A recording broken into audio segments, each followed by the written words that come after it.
Cordial saludo. Mi nombre es Mayra Alejandro Ochoa Suárez. Soy estudiante de Psicología de la Universidad Minuto de Dios del 10º semestre y hoy voy a exponer mi trabajo final como diplomado. Dentro de mi trabajo final como diplomado realicé una guía de atención psicológica para el trastorno de pánico. Bueno, en la introducción de esta guía voy a abordar los principales problemas de salud mental, como lo es el trastorno de pánico, que es un tipo de trastorno de ansiedad. ¿Qué la causa? Ataques de pánico, que son sensaciones repentinas que la persona siente mucho terror, tiene sensaciones de que está en un peligro aparente. La persona puede sentirse como si estuviera perdiendo el control. Dentro de esta guía se abordarán las causas, los signos, las síntomas y los posibles tratamientos para estas personas que sufren de este trastorno. A partir de esa construcción metodológica en la que yo realicé el trabajo, se basa en los problemas de ABP, que es aprendizaje basado en problemas, y en un análisis documental, pues donde se radica toda esta información de recolección de datos, los instrumentos que se manejan para el tratamiento, toda la información de esta psicopatología. Una de las principales fuentes de información fueron el DSM-5 y el CIE-10.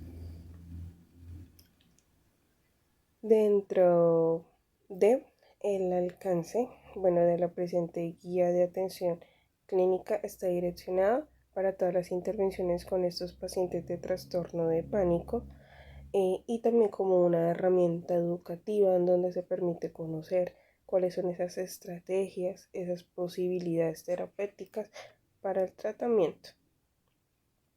El objetivo general está establecer los lineamientos para la atención psicológica con el diagnóstico, el tratamiento, la remisión, las estrategias de intervención para abordar este trastorno y el seguimiento. Todo para que con el objetivo de brindar una atención integral a estos pacientes. Dentro de los objetivos específicos está realizar actividades psicoeducativas. Dentro de la guía también se basarán todas esas teorías explicativas del trastorno, los síntomas, signos, síntomas, los factores de riesgo, el plan de trabajo y el tratamiento para esta terapia, ¿no?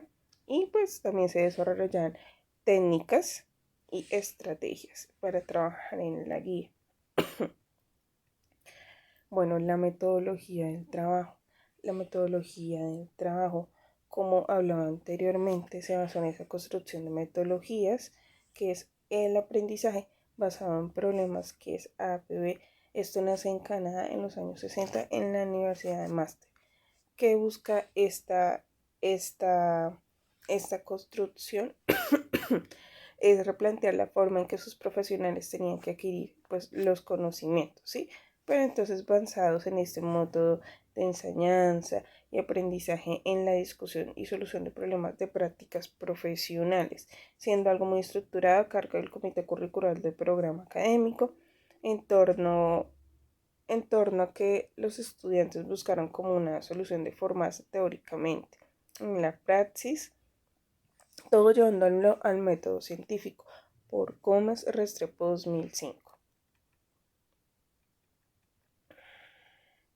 Y dentro del análisis documental que se va a trabajar en la metodología, se maneja de manera precisa para tener componente de información, ¿no? Entonces todo ese documento se resume y se clasifica de la mejor manera como para tener una base de conocimiento, de información, ¿cierto? Eso implementado para la consulta con facilidad, ofrecer las primeras noticias de la asistencia de esta información, ¿no? De esta investigación para tener características cualitativas. Bueno. Dentro de la definición del trastorno de pánico, se caracteriza por un sufrimiento de múltiples crisis de pánico que resultan inesperadas pues para el paciente. Es decir, sufre de manera repentina, sin saber por qué esos ataques de miedo aparecen, intensos. Es típico que el paciente en plena crisis esté convencido que está sufriendo un infarto del corazón, un derrame cerebral o que crea que en ese momento que está pasando esa crisis vaya a enloquecer. Generalmente los síntomas iniciales de la crisis aparecen cuando el paciente presenta taquicardia. Él piensa que presenta taquicardia, que está en un proceso de infarto, en un dolor de pecho, sienten sensación de, ahogo, de asfixia, de realización totalmente, despersonalización. Ellos sienten que en ese momento van a enloquecer.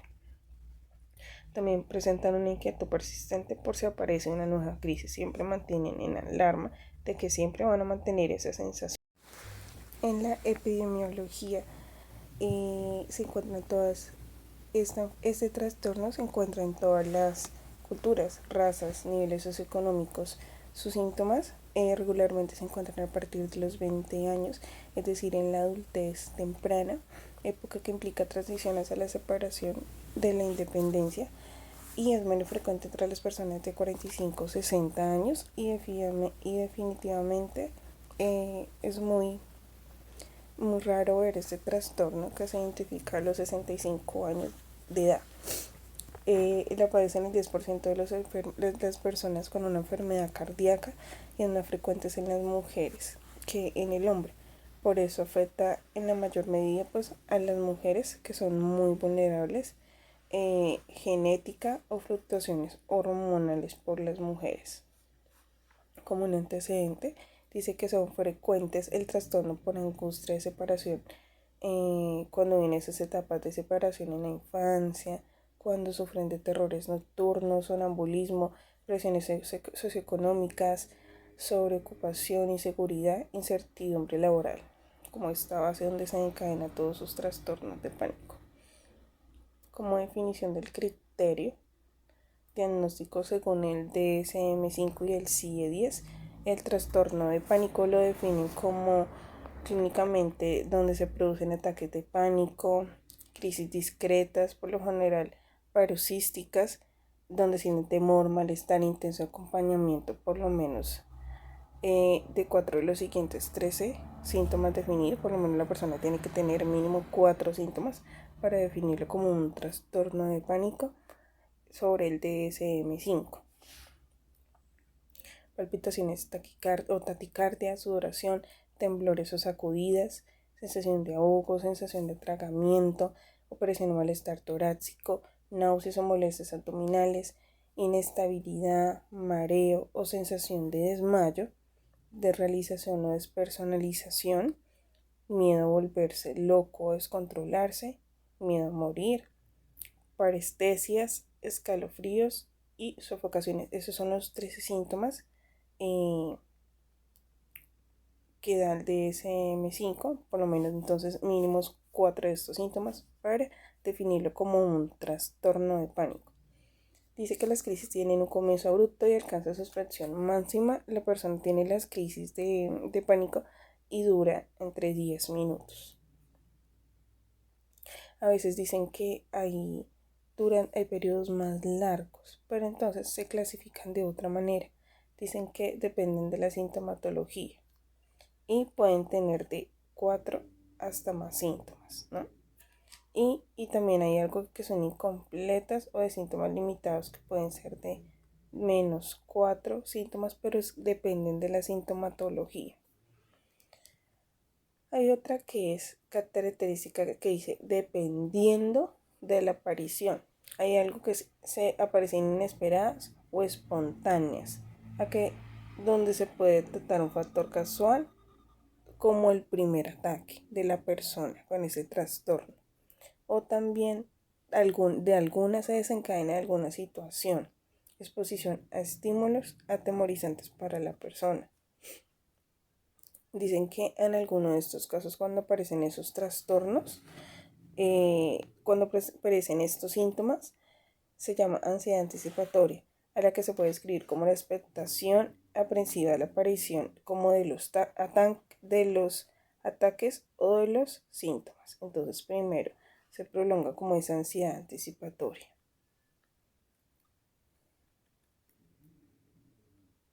Esas personas pueden presentar ataques hipocondríacos, donde las personas, como anteriormente lo hemos dicho, pues tienen sensación de morir o enfermar gravemente.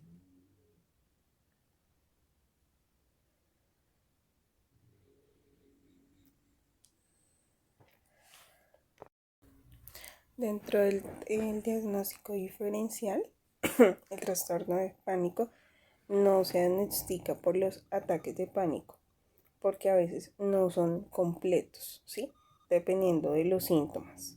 O pueden también desencadenar de una enfermedad médica. También las personas de consumo de sustancias la pueden padecer, o personas que consumen de pronto medicamentos. Por otra parte, el trastorno de pánico también se puede presentar en diversas patologías mentales, como dice, como en el trastorno de ansiedad se puede producir, en el trastorno depresivo, en los trastornos bipolares, trastornos psicóticos, trastornos obsesivo-compulsivo, y sin embargo, todos esos ataques de atánico aparecen en un problema pues secundario. Pero entonces, si no cumplen los criterios para diagnosticar, pues posiblemente no tiene un ataque de pánico. Entonces, toca tener muy en cuenta para poder diagnosticar este trastorno, porque muchas veces, pues, por los criterios dados por el DSM-5, entonces no cumple. Dentro de la evaluación que, bueno, se realiza en esos casos, yo dentro de la evaluación hice entrevistas estructuradas para la evaluación del trastorno. Son instrumentos estandarizados que proponen la utilización de algunas entrevistas clínicas, pero estructuradas, que se consideran siempre como un instrumento. Y son muy utilizadas a nivel internacional, y son estructuradas, y son clínicas, y son muy recomendadas, pero especialmente en estos casos. Tengo la entrevista de ADICER, que es para obtener lo que son, permite tener todo lo que es el diagnóstico de MS5, todo, y cataloga todos los trastornos de ansiedad, estados de ánimo, bueno, y entre estos otros estados de ansiedad. Está la otra entrevista, que es el SCID, que es una entrevista diseñada con el apoyo de, bueno, esta viene del Instituto Nacional de Salud Mental, para diagnosticar todos los ejes 1 del M5, indagando síntomas de patologías. También dentro de estas evalúa muchos trastornos psicóticos, del estado de ánimo, del estado de ansiedad. Son entrevistas especiales para poder recolectar toda esta clase de información. También está la entrevista CIDI, que está diseñada para fines epidemiológicos en todo lo que es la parte clínica del DSM-5, y el CIE-10 para verificar realmente el trastorno.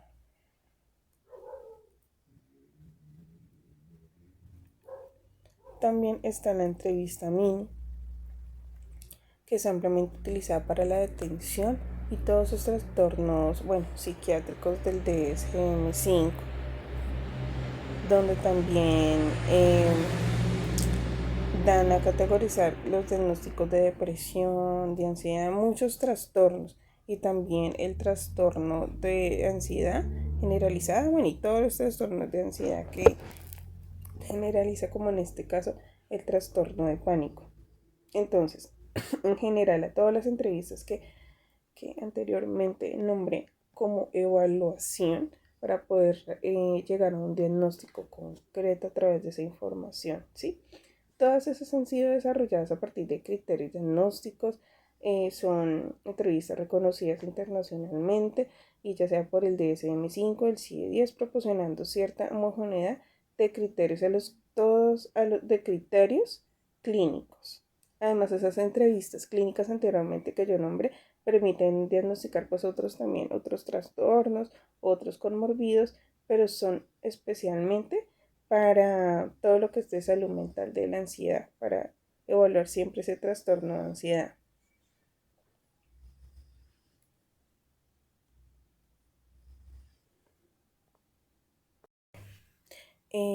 Otra forma de hacer la evaluación, se emplean también otros instrumentos que son los autoinformes, ¿sí?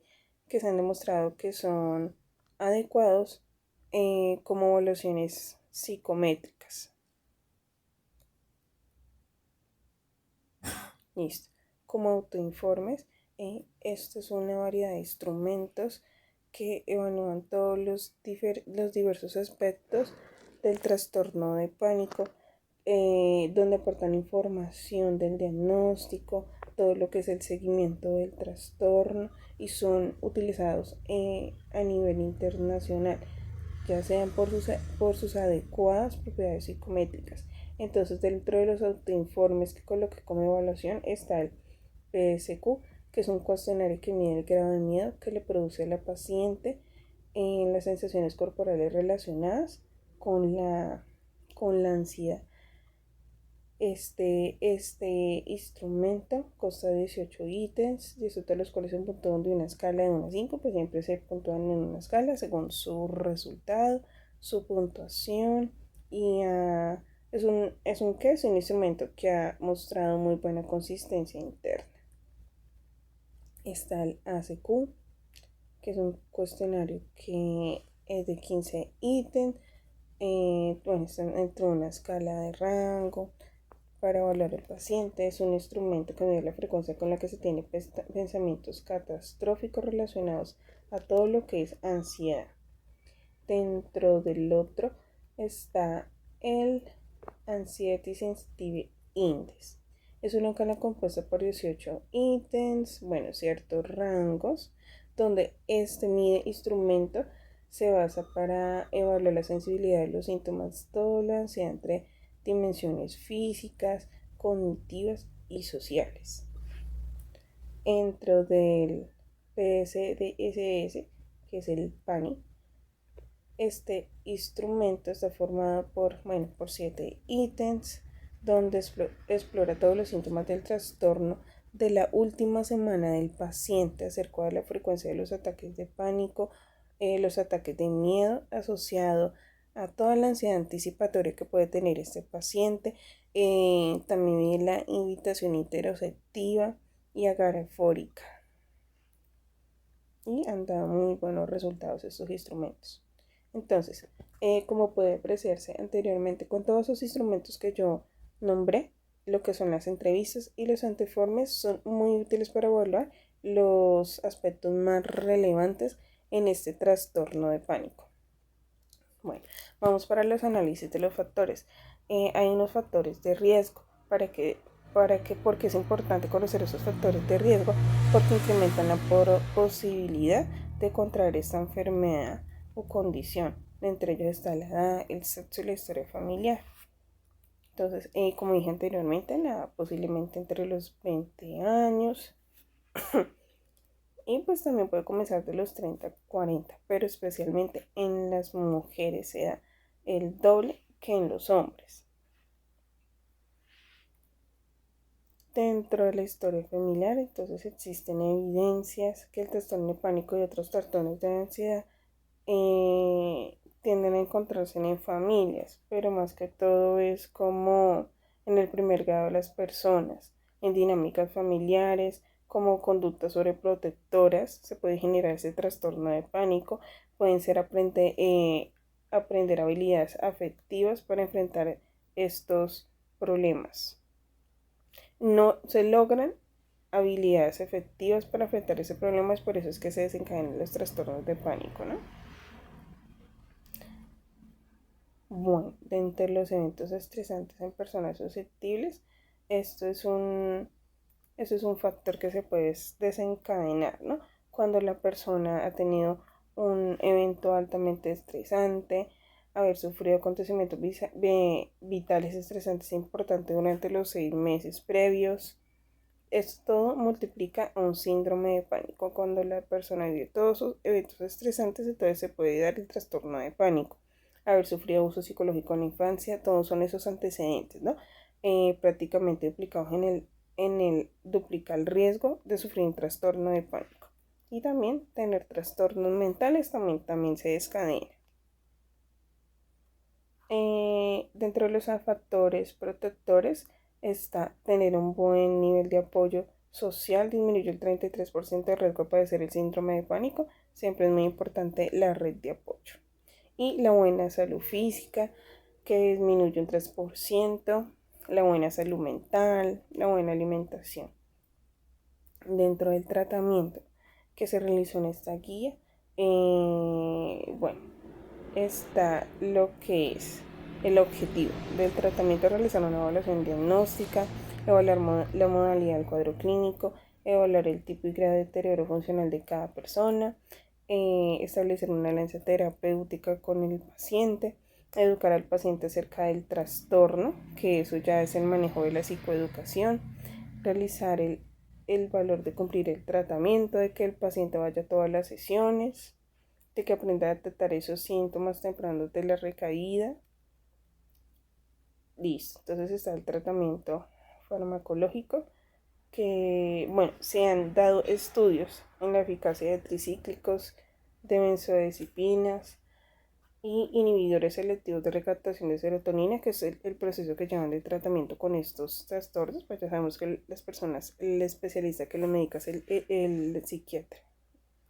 Dentro de los objetivos de este tratamiento está, dentro de la farmacoterapia, está bloquear las crisis del pánico, disminuir la ansiedad del paciente, anticipatoria y evitación afóbica, lograr remisión y tratar los síntomas residuales, facilitar las terapias asociadas, que en este caso se maneja siempre la terapia cognitiva conductual, y recuperar la estima y autoconfianza del paciente.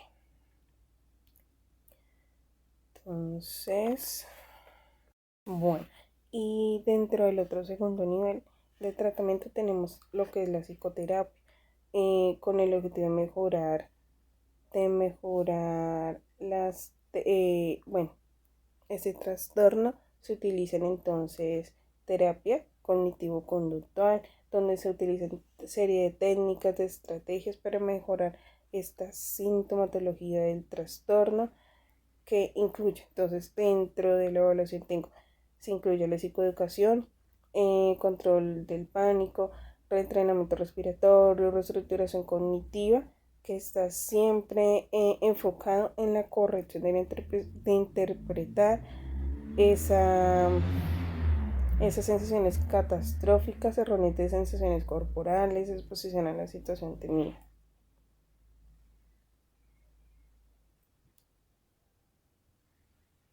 Dentro del tratamiento cognitivo-conductual que se le hace al paciente, estas técnicas duran de 2 a 4 meses, ¿sí? Y un estudio ha dado respuesta que dentro del 60-75% muestran una mejoría del 80% con estos pacientes manteniéndose libres de pánico durante un año después de haber finalizado el tratamiento, con este tratamiento de medicamentos y este tratamiento psicoterapéutico. Entonces, dentro del tratamiento está la psicoeducación, que es para pretender corregir las ideas falsas que tiene esta persona respecto a los síntomas de pánico, por lo que se explica al paciente que es la ansiedad. Toca educarlo como qué es la ansiedad, qué está viviendo, cuál es la definición, ¿sí? Y cuál es la evolución de esa enfermedad. Se le enseña en qué consiste, cuáles fueron esos factores desencadenantes, los factores de mantenimiento del trastorno, y asimismo justificar debidamente pues el tratamiento, porque se le está haciendo ese tratamiento y con qué fin objetivo, ¿sí? Está también el entrenamiento en relajación. Es muy importante que la persona que sufre pánico se le dé una guía y se le dé una educación sobre estos entrenamientos de relajación, para que también la persona en esos momentos se ayude en ese proceso.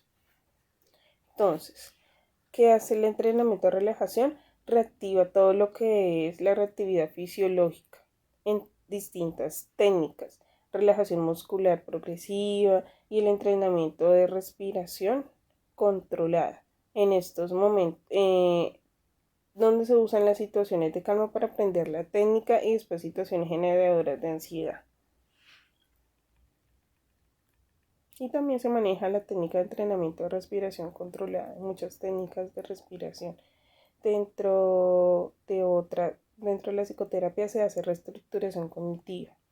Entonces, con el propósito y con el objetivo de identificar y refutación de todas esas interpretaciones catastróficas que tiene este paciente y se hacen sensaciones que las hacen como sensaciones como corporales, ¿no? Se producen estas sensaciones. Entonces, ¿cuál es el objetivo? Corregir estas interpretaciones y proporcionarle un recurso más adaptativo para hacer frente a todas esas sensaciones desagradables, ¿no?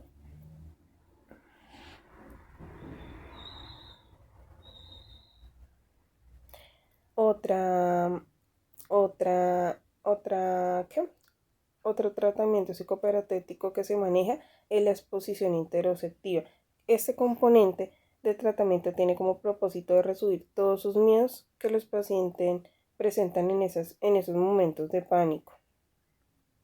Entonces, se provocan de forma deliberada sensaciones similares a los del paciente durante los ataques del pánico.